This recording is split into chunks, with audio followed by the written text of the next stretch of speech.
swing? I'm going to swing. You want to go on the swing? Yeah. Johnny, look at me. Johnny, I can't do the swing right now, okay? In a little while, okay?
That's a wrap. Okay.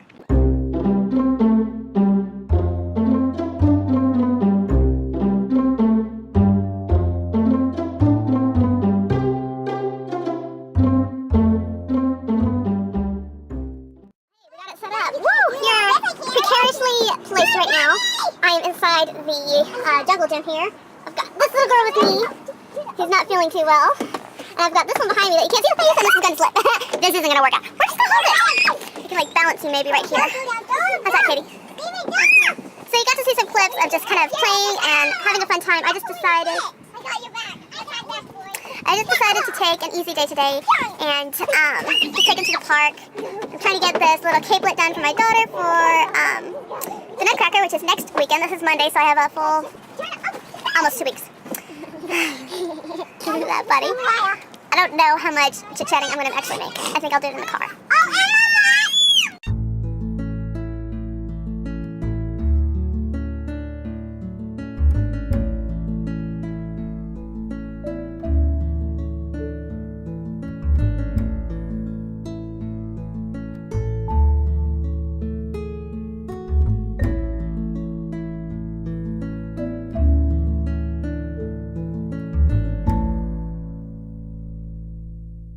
Sure how it will turn out though.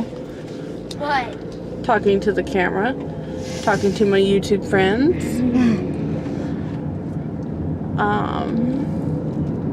Usually most of my chit chat videos, I think I film, I don't know how many I film, but about 3/4 of them get tossed. And you like the other quarters. Today yes, Catherine, I'll ask for some water. Today, oh, look at the geese, guys. There's so many geese. Okay, make sure there's nobody behind me, okay? No.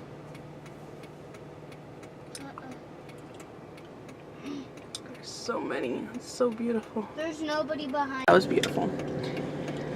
It's Christmas time, and every year I get this way, especially when I see all these suggestions for Christmas gifts, like, you should get this, it's so unique.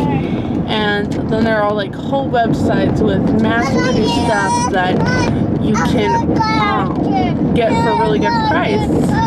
And like, I know so many people talk about, I want to go straight, about consumerism and being a good consumer. And I'm just like, this is so much stuff. Like, we don't need half of this. And I just did the November decluttering challenge with the Minimal Mom over on Instagram. And basically it was like each day you got rid of a number of items correlating to that day. So November 1st you got rid of one item, November 2nd you got rid of, and so on and so forth. And taking all that stuff to the thrift store,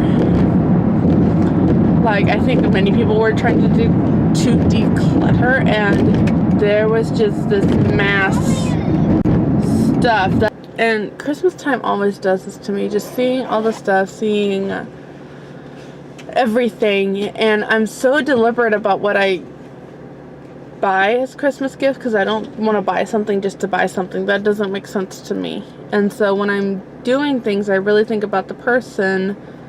Like I have a friend that I just spent some time with. You know, I was thinking, oh, it would really bless her socks off if I found a Christmas gift for her. And I knew I could have like gotten a Starbucks gift card or like a candle or a new scarf or something. But I felt like I wasn't going to do that because it just felt like I was trying to get something just to get something. And so I actually spent a couple hours with her on Saturday. And, oh my gosh, I think she just found out about my channel. I hope she doesn't see this video. Hey, that's Billy's mom. Anyway, she was talking about how much she loved chocolate. And I was like, see that right there, that's something that I could give her that shows, cause that's one of my love languages in sharing, or that's how I show love, is to give you something that's something tangible, because I don't always have time to sit and spend time with you as much as I would like to, and I can't always do an act of service, and I can't always do a physical touch. I actually don't like doing the physical touch for other people. Where was I going? Oh, chocolate. I can get chocolate. That's not a problem. But see, consumerism says that you know, food gifts aren't enough. And to a certain extent, like, I understand it's really hard for me just to give a food gift. But if somebody is a food person and that would mean a lot, then I need to let go of the idea that it's insignificant and just do it. But even with the kids, like, now that I'm in a van full of them, I can't just go and try to find a toy gift. I actually just filmed like what my kids are getting from Christmas and stockings and things like that. And when I was done filming it, like a day or two later, I was like, you know, this one gift that I had for John, that's something I think that he should like. That's not something he would like. And I took it back. And I got him something he would like that, for me, is like, ugh, really? That one? And since he's 2 years old and probably kids know what it is. They saw it. But it was a Paw Patrol backpack. It's not me, but that's him, and he'll love it. But things like that. All this getting to the point of what I'm trying to say, which is like minimalism. Believe it or not, all of that was about intentionalism, minimalism, and all these things, because I love watching people like the minimalist mom, who has a YouTube channel. I will leave it linked down below here. She is not doing YouTube videos anymore. She's just on Instagram. And I really like her. I really like Stephanie. She's very practical when it comes to minimalist. I've actually seen a few minimalist videos of people that do it, and I'm just like, this is not me.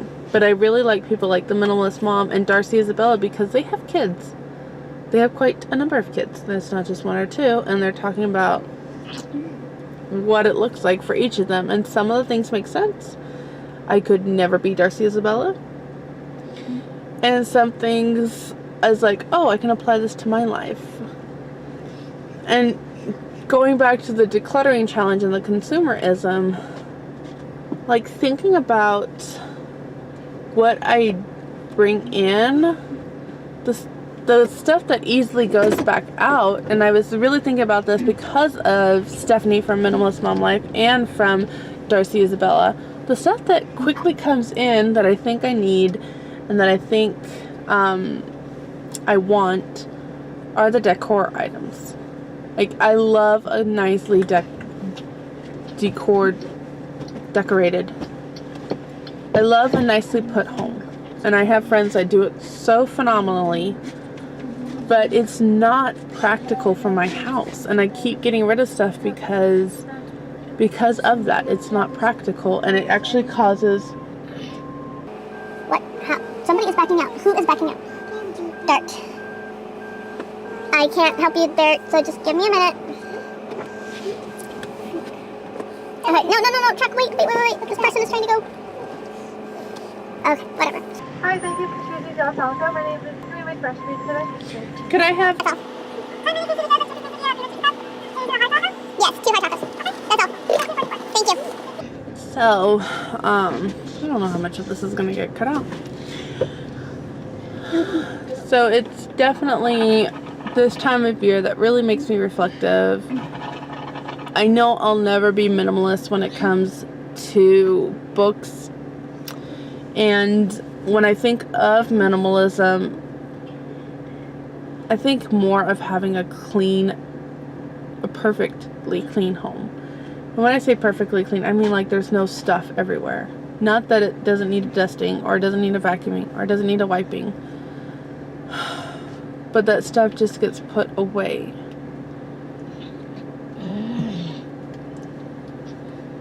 But that's not a minimalism thing. That's a self-discipline thing. And I actually made a whole Instagram post about that. How I really thought with getting rid of so much stuff that I would have had a much cleaner home. And we left the house this morning to go play at the park. And there's blankets all over the floor. There's some ribbon and wrapping and all that kind of trash all over the floor. The kids have left school books out. I don't think the table was wiped at all. So the idea that I have of being minimalist so that you have time to do the things that you really want to do is not turning out to be as picture perfect as I thought. So I guess, like, it makes me want to question, what is your drive? What is your drive for doing things a certain way, having a home?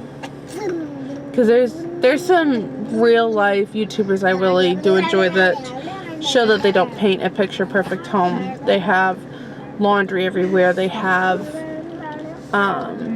dishes piled up in the sink, and they just, it's all that. But to be honest, their house still looks more presentable than mine. And I wonder why. Like, why? Is it just my self-critiquing or is it truly that I haven't figured out a good method? And that actually is another question. What do you guys consider a small home? Because we had 7 of us. We had 7 of us in 770 square foot, and that felt small. I grew up with 11 of us in 1,100 square feet, and that felt really tight and cozy. It felt too small for all of us there. And then I hear a friend of mine, actually I hear this a lot. I hear how small their house is, and it's between 18 and 2,000 square feet. And I'm just like, that's small? And I guess it really depends on your life and things like that. So what do you consider a small home? I don't want to know what the stats online are for a small house, because I think those are just unrealistic stats. But anyway, I'm going to end it here because it's now time for me to pay, and we're going to go see Daddy at work.